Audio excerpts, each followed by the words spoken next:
Rin ki ka cha ka pin là lấy ra để về nhà với cha có mua người coi của nhé quý nó cũng liền này nhà mua đây đây là cha tin cái đi à vậy đi cái bảo cái bên lấy cái mà nhiều liều cái gì thì ba mà thì cái à điều à chị tôi nó mấy giờ đây cũng bên phải tiền của tôi bảo cái bên lấy mà nhỏ cái hoàn nên thôi bà bảo có ra đi ủa chúng tôi bên liền mù mà nhỏ cái hoàn tốt bên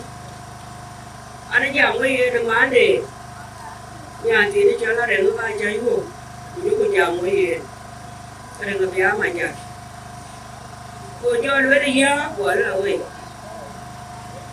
cô nó lại ra nó nấu liền đi lý chờ nó mà đâu liền cho mình ai kêu mà thì đi mà nó xin mình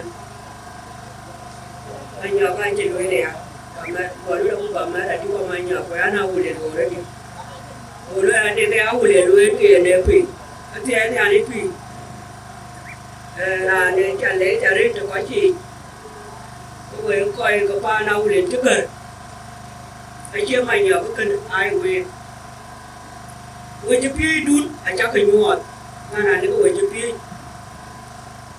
của cái chuyện là về lối anh kia đã lối được chỗ nó bé nó đơn nhưng chẳng muốn là đến mẹ thôi bé ra trên mà phát đúng rồi quay đai quay yêu cầu quên quay đi có mà nhỏ cái đến đây còn thổ hoa đó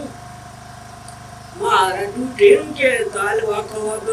mà đủ để lấy cái này lại cái mà kia đi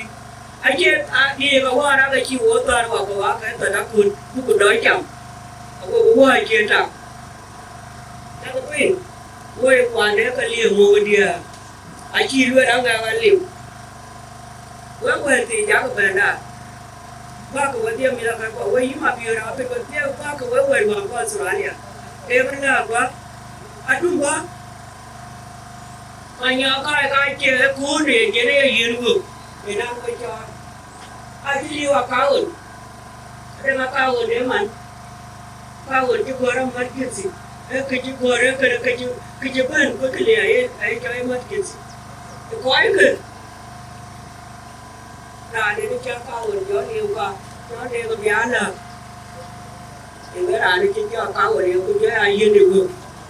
như là cái quả trầu cái gì ai vừa ai cái gì như là chả cái lên nhà đây cái ăn cái cho là thì ai chả đuổi hoa này cho cũng chỉ có hoa lừa rồi ra ngầm cô nó to mày giờ cái mai chị mai đó mà đó tôi là bớt đừng có mang giờ vào cái đuổi qua cái nhà tao cho mà đi nhà mình là gì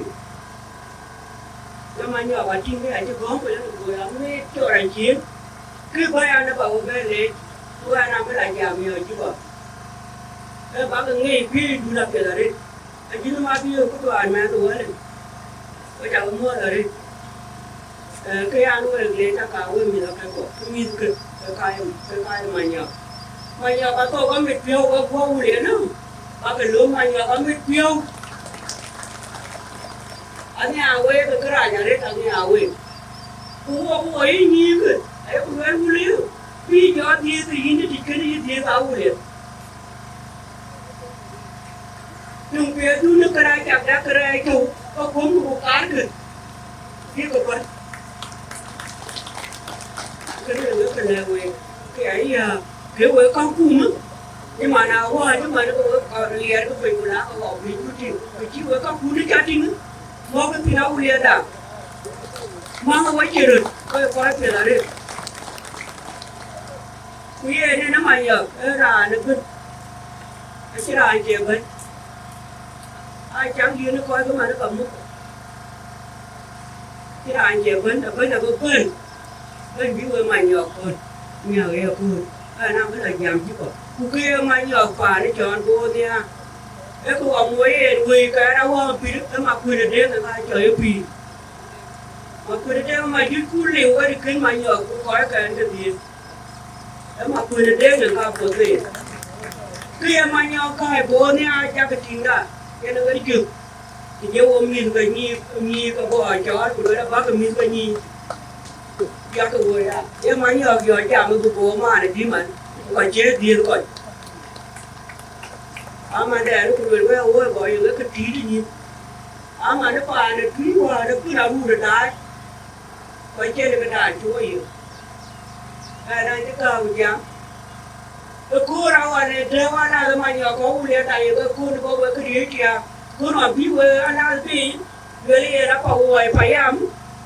ôi chúng ta uống được gì uống gì quá tiếc cứ tiêu qua bàn lề về cái mình cái mày giờ mình ngã tiêu của giờ nó mày giờ mình lên còn nhớ nhụt của chị mày giờ mới đâu được qua cái loại là các bạn rồi cái mày nhớ coi đâu cuốn qua nên ví cuốn vào vậy rồi chú cần lên bây giờ nó đã có dân là khởi thì làm việc gì cũng là như chưa được giá đó giờ của chị cái phim mà nhớ coi thôi chị ơi cũng giờ lấy chưa được nữa một cái chuyện tiếng có bay dân là khởi cả tôi chẳng có lên qua lại nhà cũng vậy tôi chẳng có lên ở đây đâu có liền cả tôi nhưng mà nhớ coi giờ nhà là đi